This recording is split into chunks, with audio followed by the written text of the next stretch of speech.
തന്നെയാണ് തദ്ദേശ തെരഞ്ഞെടുപ്പ് പ്രചാരണം അവസാന ഘട്ടത്തിലെത്തുമ്പോൾ കൊമ്പുകോർത്ത കോഴിക്കോട്ടെ CPM കോൺഗ്രസ് BJP ജില്ലാ നേതാക്കൾ കയ്യാങ്കളിയല്ല വാക്പോര്. കോഴിക്കോട് പ്രസ് ക്ലബ് സംഘടിപ്പിച്ച മീറ്റ് ദ ലീഡർ സംവാദത്തിലാണ് 3 പാർട്ടി നേതാക്കളും ഒരുമിച്ച് മാധ്യമങ്ങൾക്ക് മുന്നിലെത്തിയത്.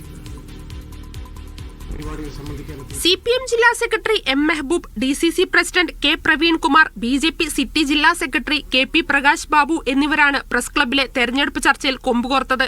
സ്വന്തം പാർട്ടിയുടെ പോരിശകൾ പറഞ്ഞും മറ്റുള്ളവരുടെ ന്യൂനതകൾ അക്കമിട്ട് നിർത്തിയും പ്രതീക്ഷകൾ പങ്കുവച്ചുമുള്ള സംവാദം. കോഴിക്കോട്ടെ പ്രാദേശിക രാഷ്ട്രീയത്തിൽ നിന്ന് തുടങ്ങിയ സംവാദം പതിയെ സംസ്ഥാന രാഷ്ട്രീയത്തിലേക്കും മോദി സർക്കാരിലേക്കുമെത്തി. കോഴിക്കോട് കോർപ്പറേഷൻ ഇത്തവണയും വിട്ടുകൊടുക്കില്ലെന്ന് CPM ജില്ലാ സെക്രട്ടറി M മെഹബൂബിന്റെ ആത്മവിശ്വാസം.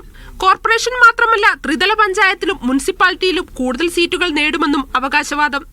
3.5 കോടി ജനങ്ങളുള്ള കേരളത്തിൽ 1 കോടിയിലേറെ ജനങ്ങൾക്ക് ഖജനാവിൽ നിന്ന് സാധാരണക്കാരും പാവപ്പെട്ടവരുമായവർക്ക് ധനസഹായമായി കൊടുക്കുന്ന ഒരു സർക്കാർ ലോകത്തിൽ തന്നെ ചിലപ്പോൾ ഒന്നാമതായിരിക്കും.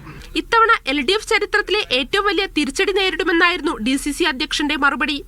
ഭരണവിരുദ്ധ വികാരം തെരഞ്ഞെടുപ്പിൽ പ്രതിഫലിക്കുമെന്നും ചരിത്രത്തിൽ ആദ്യമായി UDF മേയർ കോഴിക്കോട് സത്യപ്രതിജ്ഞ ചെയ്യുമെന്നും പ്രവീൺ കുമാർ. കോലീബി സഖ്യം പറയാറുണ്ട്, എപ്പോഴും പറയാറുണ്ട്. അപ്പോൾ അത് പറഞ്ഞ ഉറപ്പാണ് UDF ജയിക്കാൻ പോകുന്നത്. അതുകൊണ്ട് ഞാൻ അങ്ങനെ കാണുന്നുള്ളൂ. എന്തു തന്നെയായാലും ഇത്തവണ ചരിത്രത്തില്ലാത്ത വിജയം ഈ ജില്ലയിൽ UDF നേടും. അങ്ങനെയെങ്കിൽ വിട്ടുകൊടുക്കാൻ തങ്ങളും തയ്യാറല്ലെന്ന് KP പ്രകാശ് ബാബുവും. കേന്ദ്ര സർക്കാർ പദ്ധതികളായിരുന്നു BJP നേതാവ് പ്രകാശ് ബാബുവിന്റെ പിടിവള്ളി. BJP മുന്നോട്ട് വരുമെന്നും കോഴിക്കോട് UDF അപ്രസക്തമാകുമെന്നും BJPയുടെ പ്രതീക്ഷ. കോഴിക്കോടിനെ ഒരു വികസനത്തിന്റെ പൂങ്കാവനമാക്കാൻ ഒരു ഇരട്ട അല്ലെങ്കിൽ ഒരു ഡബിൾ എൻജിൻ ഭരണകൂടം വേണം. ഇന്ത്യ ഭരിക്കുന്നത് ഭാരതീയ ജനതാ പാർട്ടി.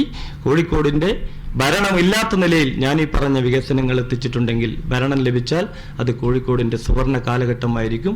ഈ പ്രചാരണത്തിലൂന്നിയാണ് ഞങ്ങൾ ജനങ്ങളോട് വോട്ട് ചോദിക്കുന്നത്. മന്ദഗതിയിൽ തുടങ്ങിയ സംവാദം പതുക്കെ ചൂടുപിടിച്ചു. ഇടയ്ക്ക് കുറിക്കുകൊള്ളുന്ന മറുപടികളും തമാശയും പൊട്ടിച്ചിരിയും.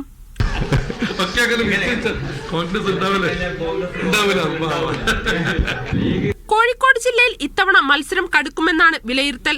കോർപ്പറേഷൻ പിടിക്കാനും സീറ്റ് കൂട്ടാനും മുന്നണികൾ അരയും തലയും മുറുക്കി അവസാനവട്ട ഓട്ടത്തിലാണ്. മീഡിയ 1 കോഴിക്കോട്.